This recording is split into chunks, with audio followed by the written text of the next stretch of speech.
दिल्ली में एमसीडी चुनाव खत्म हुए करीब 50 दिन बीत चुके हैं, लेकिन अभी तक मेयर का चुनाव नहीं हो पाया। 6 जनवरी को मेयर का चुनाव होना था, लेकिन आम आदमी पार्टी और बीजेपी पार्षदों के बीच मारपीट से मेयर का चुनाव स्थगित हो गया।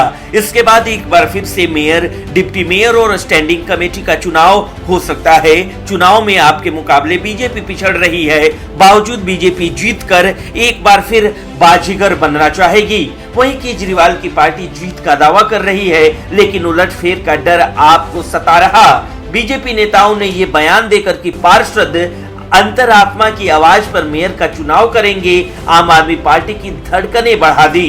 बीजेपी के इस गेम प्लान को देखते हुए आप नेता एक बार फिर हरकत में आ गए हैं। हालांकि दिल्ली नगर निगम के सदन में आम आदमी पार्टी को बहुमत हासिल है, लेकिन बीजेपी की गुप्त रणनीति ने केजरीवाल सरकार की बेचैनी बढ़ा दी। क्योंकि आप हर हाल में मेयर और डिप्टी मेयर बनाने की जोर आजमाइश में जुटी है, इसलिए बीजेपी के गेम प्लान पर भी उसकी नजर है। दरअसल दिल्ली बीजेपी के कार्यकारी अध्यक्ष वीरेंद्र सचदेवा ने दावा किया है कि अंतरात्मा की आवाज पर पार्षद वोट करेंगे और मेयर बीजेपी का होगा।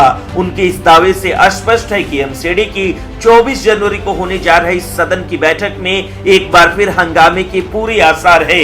मेयर पद को लेकर आप और बीजेपी के सुर एक जैसे बने हुए हैं। दोनों इस गेम में एक दूसरे को सियासी मात देना चाहते हैं। बीजेपी की मजबूरी ये है कि वो मेयर और डिप्टी मेयर के लिए जरूरी संख्या बल अभी तक नहीं जुटा पाई है।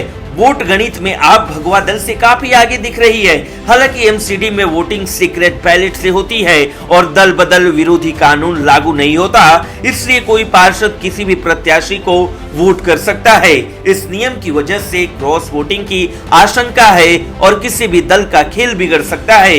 इसलिए आम आदमी पार्टी बीजेपी से डरी हुई है। ब्यूरो रिपोर्ट, न्यूज़ चौक।